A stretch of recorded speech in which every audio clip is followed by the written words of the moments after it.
लिए बड़ी मेहनत मुश्किल से, लेकिन उस 38 के वोटर कितने हैं उसमें मुश्किल से उनके, अगर 2019 के लोकसभा चुनाव के हिसाब से देखें तो उनके 1.5 करोड़ के आसपास के लगभग वोटर बनते हैं। लेकिन जो टीम इंडिया बनी है उसमें वास्तविक में बड़े बड़े विपक्ष के दल उसमें मौजूद हैं, 26 दल हैं, लेकिन उसके अलग अलग राज्यों में उसकी प्रभाव हम लोग देखते हैं उसको। और अगर वोट के हिसाब से भी अगर आप देखिए उसको, तो इसके वोट कम से कम 13 करोड़ के आसपास आपको 2019 के लोकसभा चुनाव में भी नजर आता है, जब मोदी जी काफ़ी मजबूत थे। जित गिरजाघर में बांट लिया भगवान को, धरती बांटी सागर बांटा, मत बांटो इंसान को। और मैं तो भाजपाइयों के लिए ये कहना चाहता हूँ कि यदि बांटना ही है तो इन्हें बिल्कुल बांटो, कोई नहीं रोक रहा तुम्हें, क्योंकि तुम आदी हो चुके हो लोगों को बांटने के। लेकिन यदि इंसान को बांटना ही चाहते हो तो उनके कर्म के आधार पर बांटो। यदि कोई पढ़ा लिखा व्यक्ति है, कोई विद्वान है, उसे नौकरी दो, पैसा दो, किसी को व्यवसाय करवाओ, रोजगार करवाओ, इस आधार पे बांटो। कोई भी वादा पूरा ही नहीं हुआ। वादा उन्होंने किया था 2 करोड़ नौकरी हर साल देंगे, लेकिन 9.5 साल बाद सरकार ने खुद लोकसभा में कहा कि उन्होंने 7,22,000 नौकरी ही दे पाए। वादा फेल हो गया। काला धन लाने की बात कर रहे थे, काला धन विदेशों में डबल और हो गया, काला धन तो आया नहीं।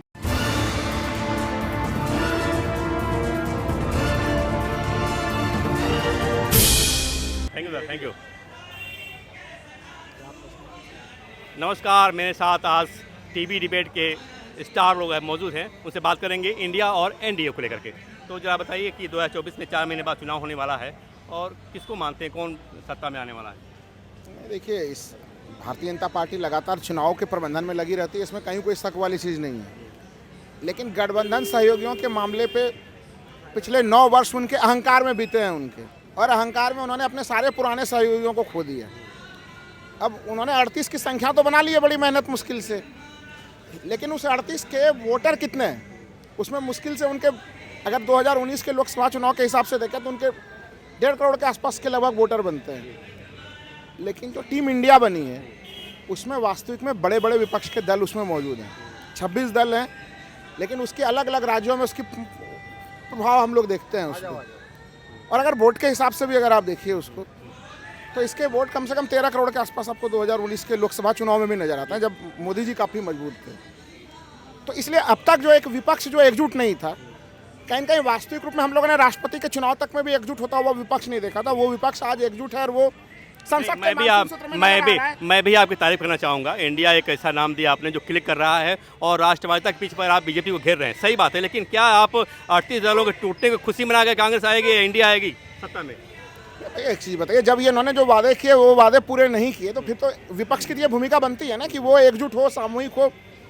जो एक तरह से बीजेपी वोटर थे वो उनके वोट तो बट नहीं रहे थे। मेरा सवाल ये है कि क्या बीजेपी की कमजोरी को देख करके आप सत्ता में आएंगे कि अपना भी कुछ करके आप सत्ता को हासिल करेंगे?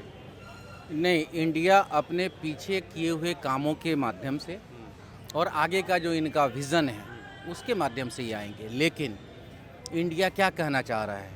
इंडिया ये कहना चाह रहा है कि मंदिर मस्जिद गिरजाघर में बांट लिया भगवान को, धरती बांटी सागर बांटा, मत बांटो इंसान को। और मैं तो भाजपाइयों के लिए ये कहना चाहता हूँ कि यदि बांटना ही है तो इन्हें बिल्कुल बांटो, कोई नहीं रोक रहा तुम्हें, क्योंकि तुम आदी हो चुके हो लोगों को बांटने के। लेकिन यदि इंसान को बांटना ही चाहते हो तो उनके कर्म के आधार पर बांटो।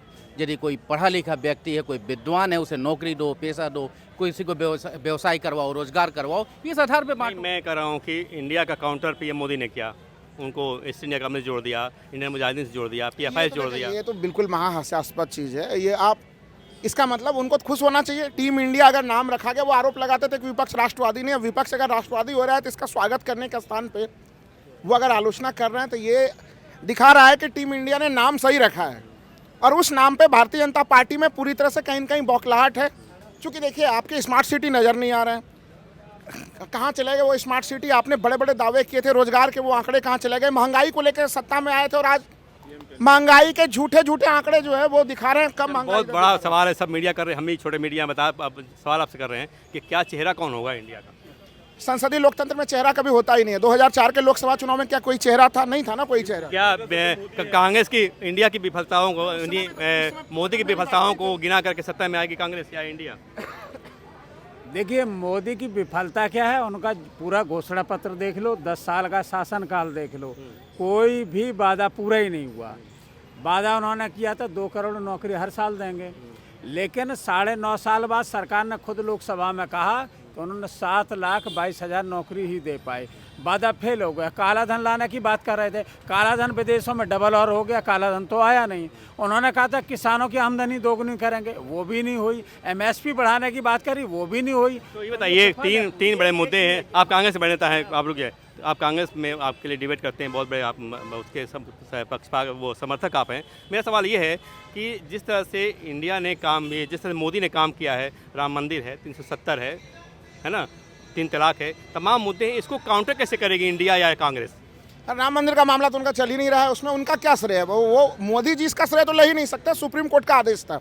अगर वो कोई अध्यादेश लाके करते तो फिर वो श्रेय लेते। तो उन्होंने तो कहता था कि तारीख नहीं बताएंगे। नहीं, तो ये सरकार किसी की भी होती, इस समय सरकार किसी की भी होती, सुप्रीम कोर्ट आदेश देता, बनता ही बनता।